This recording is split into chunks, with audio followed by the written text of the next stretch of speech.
Hey, good evening and welcome back to my humble space. And we are going to be doing a recap of the ninth round of the 45th FIDE Chess Olympiad Budapest 2024. And of course, we're going to be going through the Nigerian games. Um, don't say I'm be going through Nigerian games a lot. I'm Nigerian, so there's some bias there, but that's all right.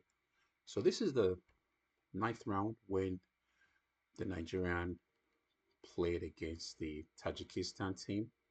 It was actually a tough round for us because we didn't really have a we did not have a good result. But I think Quick Pen was the only person that was able to salvage a win, and that really kind of helped us from being whitewashed 4-0. So let us get right into the game. The first game, of course, is the board one, where Bomokigia, the Englishman, you know, played against the board one for the Tajikistan. His name is Kosem Kojev Mustafokuj. Well, that's a long name. Anyway, so of course, Bomo started off his normal C4. According to Bomo, that is best by test. C4, knight F6, knight to C3, C5. This is actually the Anglo-Indian defense, English opening though. Kind of the symmetry. Um, it's kind of symmetric defense of the English opening. So let's see how this game goes. G3. Of course, we know why the G3 is played. To get the fianchetto, put pressure on the long diagonal. D5. Black immediately challenged the occupation of the D5 square by white. Let me move that move back one move. White has 1, 2, and is about to get a third one. And black is like, you know what, I'm a little uncomfortable for you trying to build a house on my property. So what am I going to do? I'm going to ask some questions. D5, say takes D5, knight takes D5.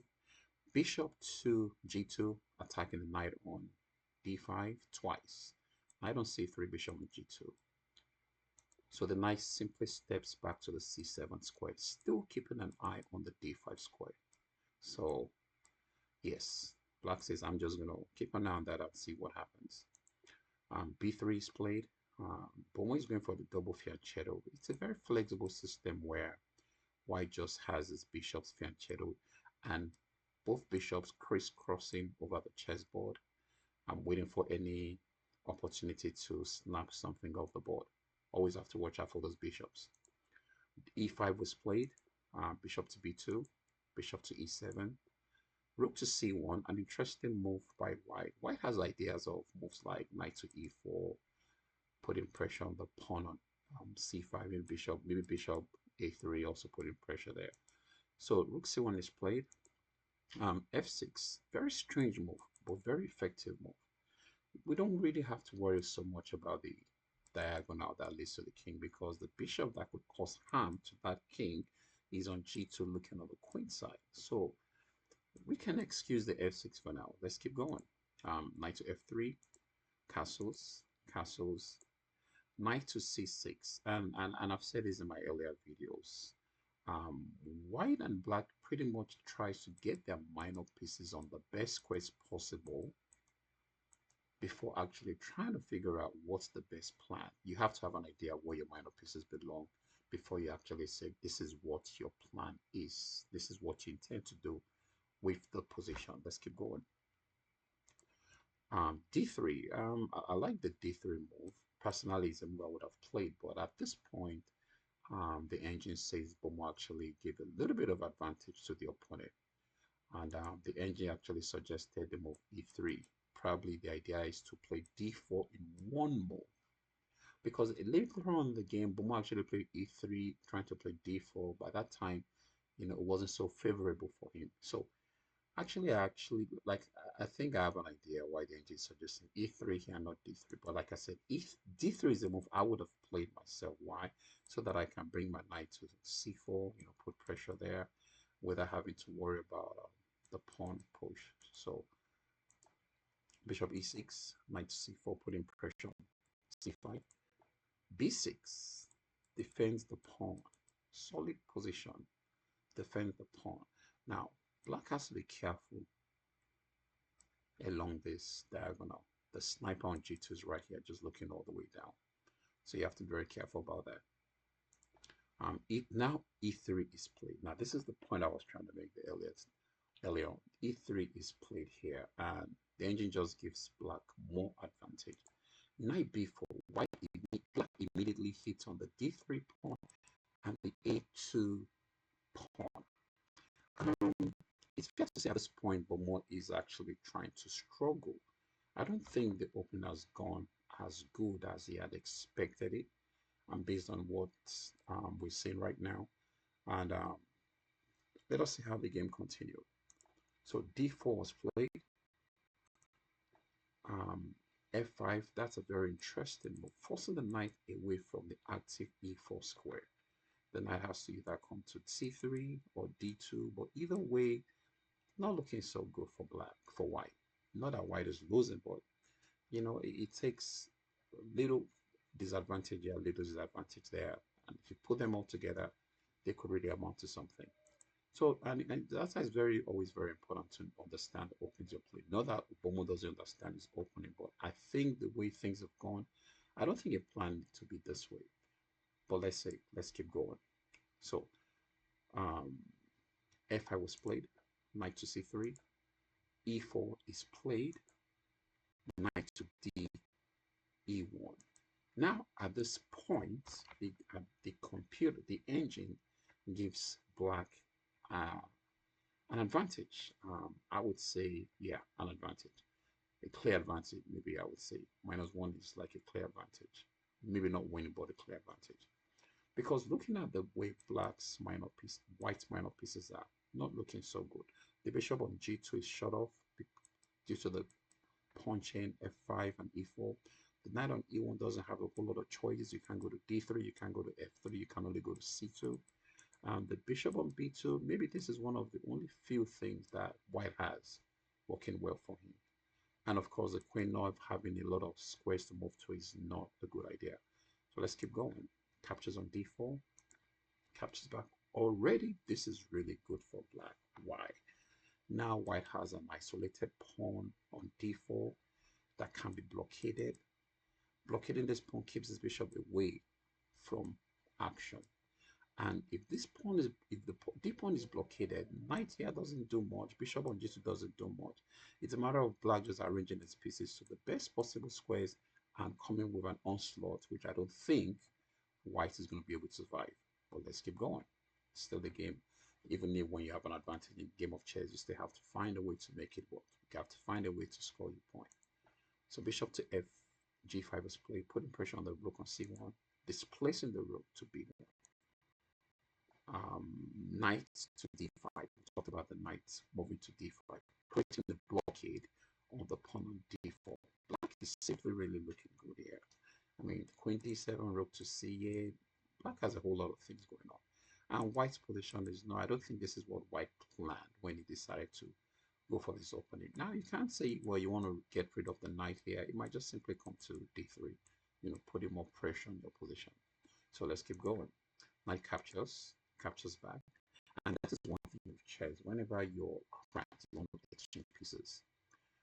Whenever you're cramped, you want to exchange pieces, because if you don't exchange pieces when you're cramped, it's going to find it very difficult for you to get your pieces to good squares. Okay, knight to c2 and rook to c8. Now, queen to e2, what's the point? White would like to bring the knight to e3, kind of force this guy away. But you can't do that right away because he has 2 and you have just 1. So queen e2 is played. Another reason why queen e2 is a good move is, of course, you could be vacating the d file for the rook.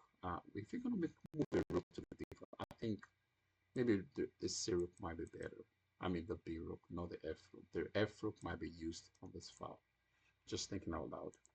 So rook to e8, rook d1. Okay, now,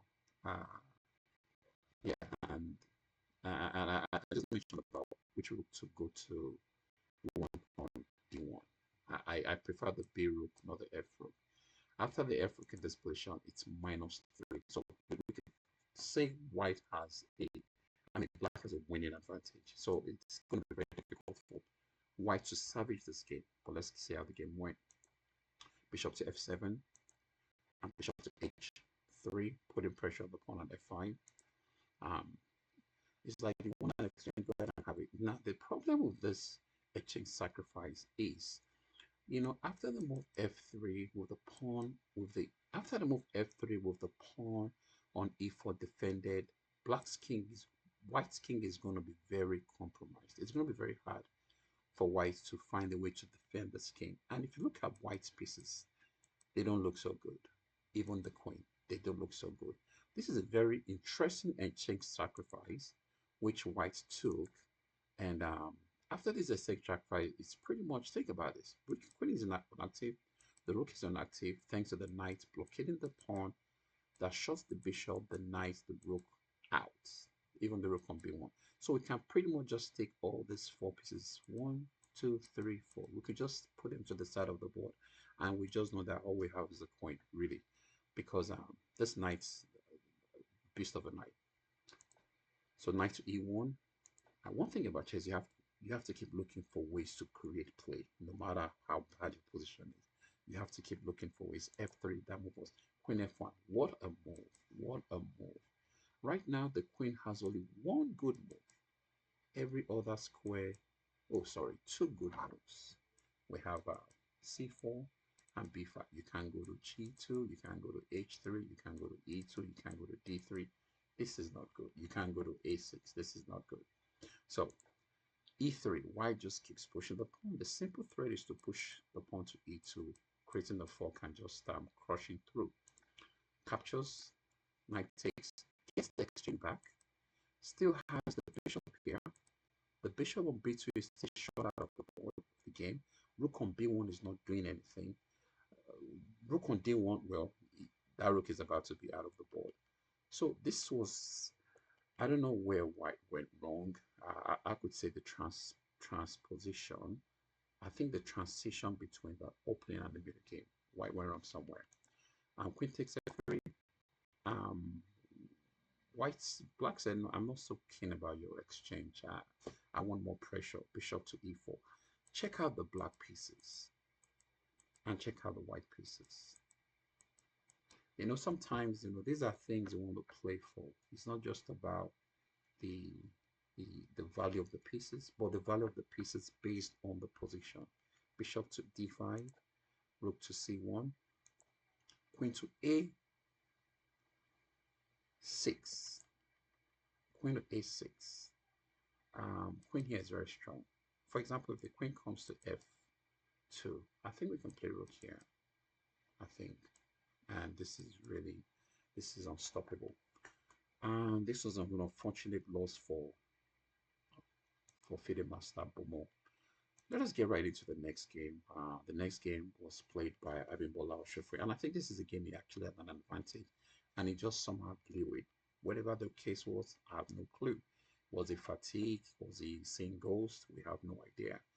So let's see what happened here. D4, D5, Bishop F4, the London system, Knight F6, E3, E6.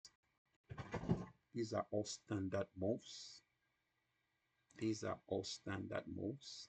After the move, E3, E6. So C5 is played, putting pressure on the pawn on D4. E3, Knight to C6, Knight F3. These are all standard moves. Nothing much to talk about. It's all about trying to get as much space in the center, trying to get as much control, trying to fight for the center squares, try to put your base of best squares. These are all normal moves. So captures on d4, captures back, knight to h5, putting pressure on the bishop. The bishop can sometimes be a nuisance for black on this diagonal. So black says, you know what, I'm going to get rid of that bishop so that I don't have to worry about that bishop. White says, no, not really. I'm going to keep that bishop for as long as I can. Bishop to e3. Now bishop goes to d6. I really like the way black has developed his pieces. Even though the bishop on c8 is yet to get in the game, but it's not anything really you want to worry about. Now, the most important thing is with the bishop on d6, the king going castling, You could always find a way to get this bishop at the game, either through b7 or a6, either way, but nothing so much black should be worried about. Bishop d6, knight e5, um, pressure on c6, pressure on h5, g6, bishop to b5. Now he's about to win an exchange and a pawn. Let's see what happens. He says, well, queen c7, I can't let you do that. He says queen to a4, I still want to win a pawn at least. Black said, well, you know what, I'm just going to castle. And let me see how much you really want to capture this pawn. He says, well, not really. I'll just testing you. Well, knight b, knight b, knight d to f3. Knight to e7. An interesting move. I don't know why the move was played. Probably trying to move to the king side. I really don't know why the move was made. Knight f5 puts pressure here. Not a big deal. This bishop is not a bishop you want to come after because the bishop is not really doing anything right now. So knight to e7, bishop to h6, threatening the exchange on f8. Knight g7 blocks the bishop off. Bishop to d7. Wow, white is really, really adventurous here. Bishop to d. What I'm looking for in somebody's, territory. Now, what exactly is the threat here? Bishop c8 is not a threat, but can I simply just capture? So what exactly is the threat here? I really have no clue. I mean, if I were white, I would just castle, centralize my rooks, and then just wait to see how things go. So bishop d7 was played. F6. Bishop takes c8. Rook takes c8. Knight to g4, threatening nothing. I always like to ask that question. What am I threatening? What is it threatening? It's a good habit as far as I'm concerned, so that there are no excuses, there are no surprises, let me put it that way. So knight to f5, putting pressure on the bishop. h6. Yeah, bishop d2, moving the bishop away now. Knight here is a possible move. Knight takes, bishop takes. Bishop is looking good on h6. So let's keep going.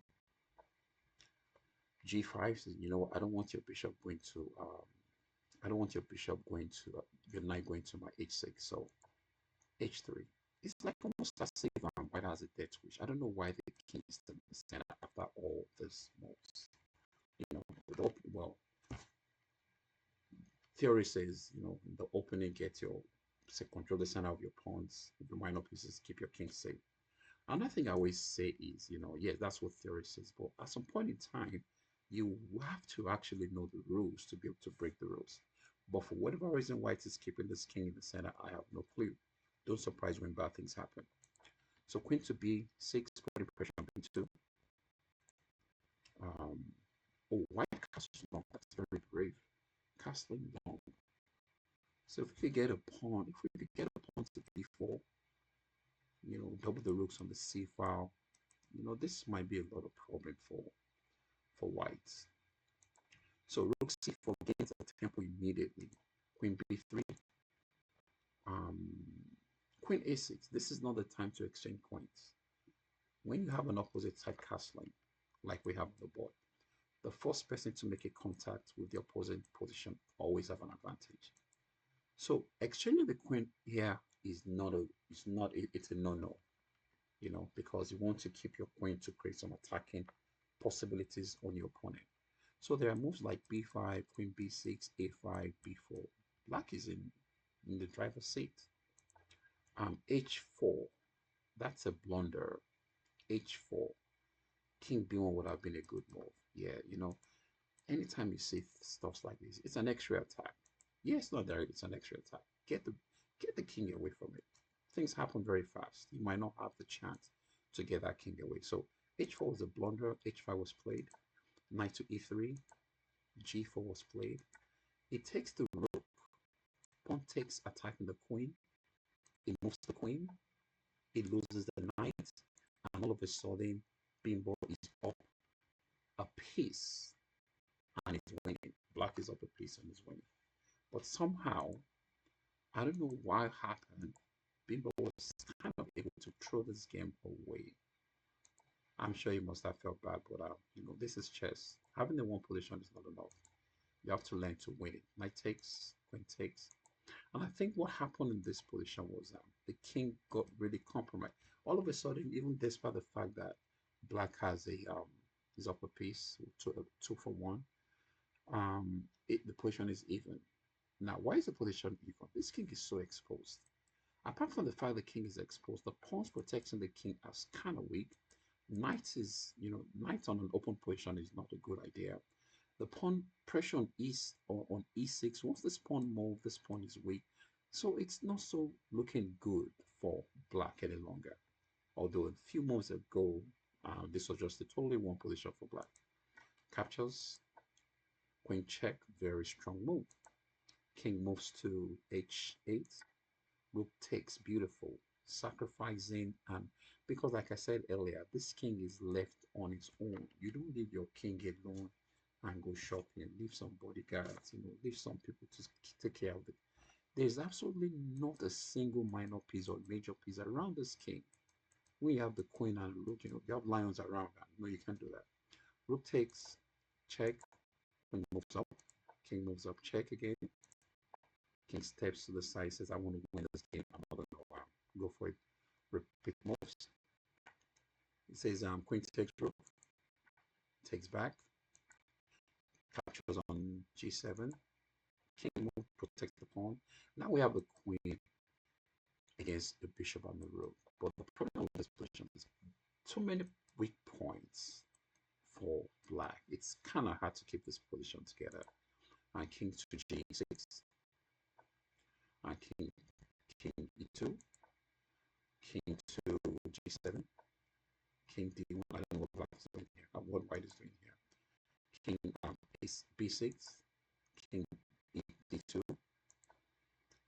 King g6. I have no clue what white is doing here. I have no clue what white is doing here. Rook b6. Check.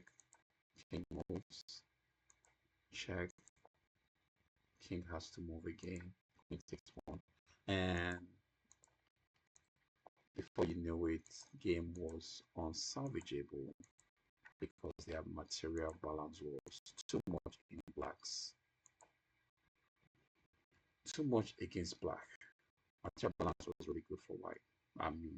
White was the material counts. Much better for white. And after a couple more moves, black had to resign. Queen check, king moves, gets a queen. If you check me here, I'm just going to follow you back. Take, and then this game was ended. So that was 2-0 down. We're down on the first two boards. Let us see what happened in the third board, which was manned by our ever reliable Torisha. She was white on this. She was white against Kabilov Amin. Let's see how this game went. D4, C5, D5, Knight F6, Knight C3, E5. This is the Benoni sort of like Benoni Indian, something like that. So anytime the C5 is moved, and whenever it's coupled with the E5, I think it's something in the line of Benoni Indian, something like that. I'm not sure. Benoni, yeah, Benoni Indian, whatever it is. So E5. E5, E4, making sure white has the connected pawns, stopping this pawn from proceeding so that the pawn doesn't think he owns the board. D6, bishop b5 check, knight to d7, a4. That's a known idea. So the idea is after a6, bishop just comes back and you really can't play b5 because thanks to the pawn on a4. So bishop e7, knight f3, castles. Knight e8 was played. I think the idea is just to start to roll those pawns. Start to come for white's king. Bishop e3, knight to b, c7, attacking the bishop on b5. Bishop e2, g6. What's the idea? I think roll those pawns. Even though the engine says white has an advantage here, we don't know what happened, how this game turned into black advantage. But let's keep going. Knight to d2. And that's actually a good idea sometimes. The idea is probably to come to c4, maybe to go to f4 itself, or maybe f3, depending on what plan white decides to go for. Black sends down bishop to g5, knight to c4, knight takes e3, bishop takes e3, knight takes e3, queen e7, getting off the back rank. And I know f5 has got to come at some point. You know, f5 is possible. Knight can come here. Bishop can get in the game. Rook can come in the game. I really, looking at the position, black needs to play f5 and just try to create some play against this white's key. So bishop g4, knight to e8, g3, knight to g7. What should white do here? What's white's plan? f4 is definitely very possible. Maybe queen e2, f4, bring the rook to e1 so that the rook is facing the queen. These are possibilities. These are things that white can do in this position. Okay, let's see how the game continued. Queen to d3, f5. Yeah, it was about time. That move has been dying to be played ever since. Bishop f3, f takes e4, bishop takes e4, knight f6. White's piece, black's pieces are coming to light. Bishop h2 is coming. Rook e8 is coming. Knight g4 is coming. Everything is coming. Let's see how this game was handled by white. Bishop to g2, knight f5, rook e1, knight captures, pawn captures. The idea of pawn captures is to be able to play e4 so that white can actually have this contest for the f file. Bishop f5, e4, bishop to d7, b3, a4, a6, b5 is possible. You know, the idea is just to open up the position, create some play. I don't think it's possible right away. It's going to amount to a loss of a pawn, but that pawn can always be rounded up. That pawn can always be rounded up. So rook f2, not a bad idea. You know, double the rooks on the f file. Just let the rook stays on the f file and try to make, you know, curtail whatever action black is threatening on that part of the board. Knight to g4. You have to take back. Knight d1. I would have played h3, but knight d1. But knight d1 was actually the best move. Knight d1. Queen g5.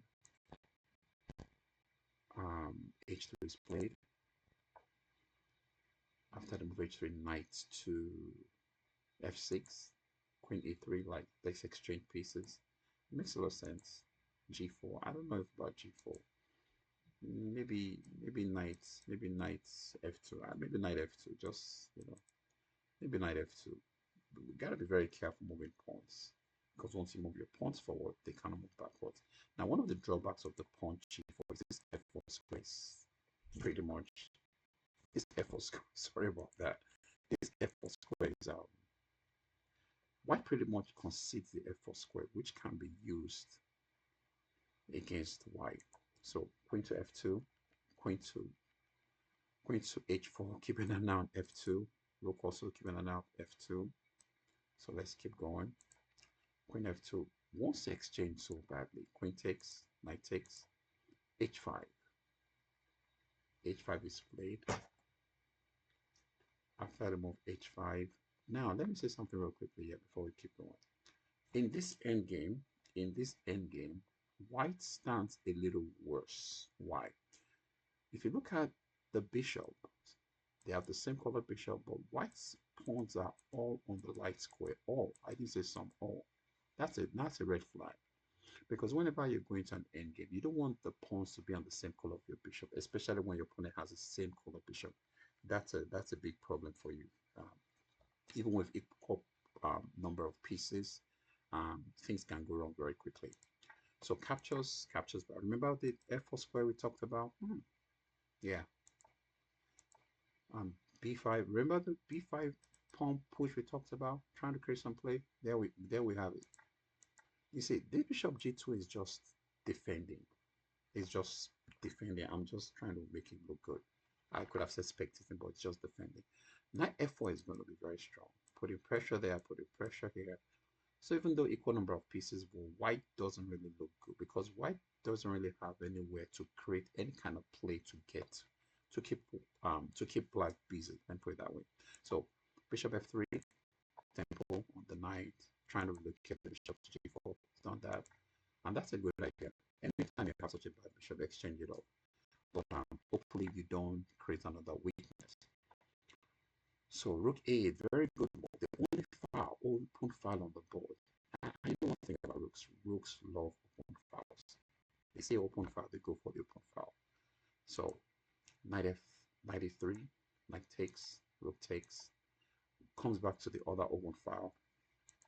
King g2 was actually a blunder. Now we are rook to f4, attacking the pawns on g4 and e2, and attacking the pawns on f4, on e4 and g4. It's kind of hard to defend both of them. After this capture, it is safe to say that the game just got a little worse for white. Now the pawn is under attack. The king is going to move forward. Remember this, and the pawn is going to come, break the pawns, create a fast pawn, and then black is just winning. In the earlier part of this game, black was not.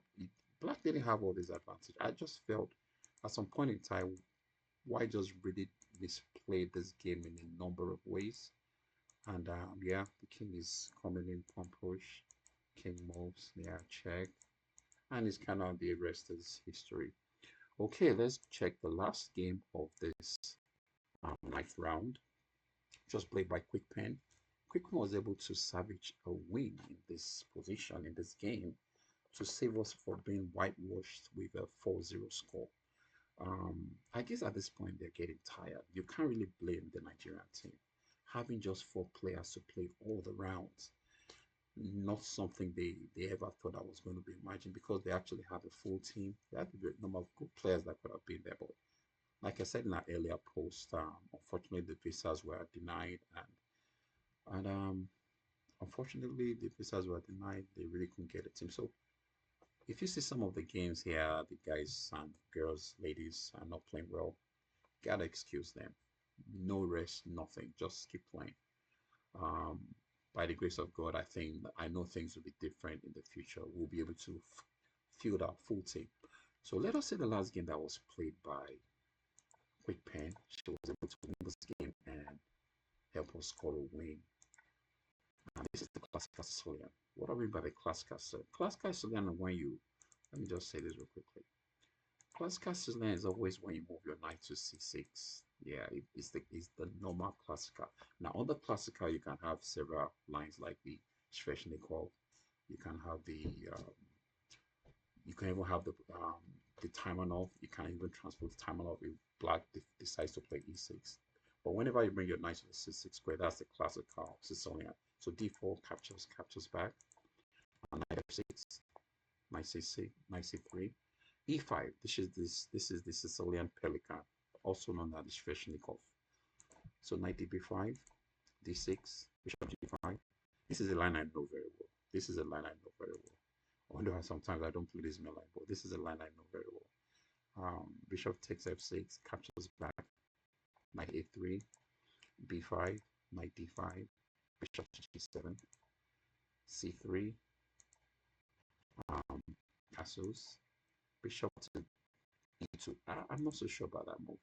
I think normally you want to bring this knight back, although the engine says something different. I think bishop d3 is a better move. And of course, you want to bring this knight back. Knight d3, knight c2, knight e3, queen h5. And white looks really good. Most of the time in these lines, white is always looking good. So let's keep going. Bishop e2, not the best move. F5, that's a good move for black. Black is going to open up the position, especially having the 2 bishops. It's going to open up the position, push the f1, roll this pawn all the way down, and just see what happens. captures back, knight to c2. Remember what we said about the bishop opening on d3? F5 would not be such an easy move to play if the bishop was on d3. This is why you have to really know your openings, and you always have to be careful not to just give up any kind of tempo in a game of chess. So knight e7, knight c to e3, bishop to e6, bishop to f3. Now the fight is about the d5 square. Now f5 is very possible with the idea of f4 and No, you can't play that, right? Because we're threatening to win something here. So we can't play f5. Maybe rook to c8. Let's see what black played. Rook to c8, yes. Yeah, rook to c8, queen d2. I don't know why people just don't like to castle, but that's all right. Queen d2, knight takes, bishop takes. I actually like white's position here. I do like white's position. Why? He has a strong hold on the d5 square. He can just bring his rook to d1. No, actually, I prefer the f rook to d1 because I can always play f4 to exchange this pawn. So my rook can go in there and just play around. But let's keep going. Mouse, where are you? Okay, there you are. So queen e7, castles finally. Um, Bishop h6, that's a good move.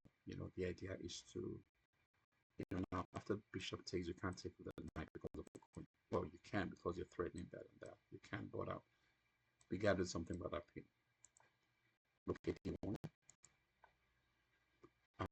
Look c to d8. Knight f5. People shout. Why can't just get away from that pin? Knight f5. Not a bad move. Knight f actually is a forcing move. Knight f5 is a forcing move. It takes you take. Now we have opposite color bishops. No, sorry, we don't have opposite color. We have same color bishops. So who do I prefer in this position? I still like white's position. Why? White has that d5 square. That d5 is very critical. I mean, there are moves like rook to e1, rook up here, you know. I still like white's position here. Bishop e6, rook d, rook d3, king h8, rook f to d1, queen, rook to g8, bishop to, I don't understand. What's the point of that? What if push comes and then you move bishop here? I don't know. What's the point of that move? What's the point of that move? f5, bishop d5, rook attacks. Now black is about to double the rooks, put pressure on g2. Let's see what happens. Queen h3, bishop goes all the way back. Now you're wishing that you had traded this bishop for this, because this bishop is about to really put some pressure on you. So, but the engine actually said, well, that wasn't the best move. Bishop to bishop. Oh, f4 is a very strong move. F4. Actually, I agree. F4 is a very strong move right now. Fixing the white, the pawn with the same color bishop. Pawn, yeah. So queen d3, f4. Black decides to play f4 himself. Queen to e1. Bishop attacks the rook. You have to make that move.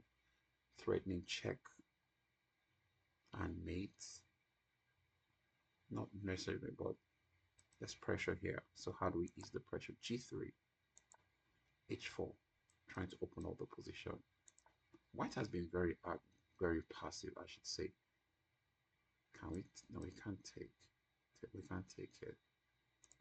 We can't take it. But the problem is now this pawn is not such a good, because once there's pressure on this pawn or on this file, this pawn is not going to hold. The pawn on g3 is not going to hold. Take. You have the queen. You have the rook. You have the two rooks doubled. I mean, you're going to have problems. And of course, the queen can be overworked. Queen is defending that and the d4. Okay, we're going to end up this real quickly. King h2, trying to get something to the g5 to defend. King moves. I don't know why he made that move. Rook up, trying to defend the second rank. King, where in the world is black's king going? King f7, trying to move away from fire. Okay, that's an interesting move because bishop takes, queen check is a possibility. Snapping some pawns. The king just keeps moving. King to d7, bishop takes, queen check. I saw that. Rook blocks. Queen there threatening. I don't know. Blunder. Quick and blunder. I don't know what's the point. Couldn't take here was possible. I'm not sure. Couldn't take it on was possible. Actually, I said king f7. It's kind of unclear. It's an unclear position because there's pressure here. This king is here. Kind of unclear, but look, e6 was a blunder and black or a blunder followed by a counter blunder. Queen d5. But what's the point of queen d5? Always make sure there's a threat when you make a move. Another blunder. Pawn takes. Oh, it's a check. It's a check. It's a check. And all of a sudden, white is just losing. White has one, two, three, 4 pawns against one, two, three, four, five. Central pawn's very deadly. And yes, and apart from that, this is a weak pawn. This pawn can just be rounded up very quickly. Because if the rook tries to defend, no, the rook cannot defend this way. If the rook comes to defend this way, then the king moves here, tempo, freeing this for the rook, king, check, you move, bring the rook back here, and the game is going to be over. Let's see how quick pair rounded up is exactly here. Yeah, exactly the take, check, king move here.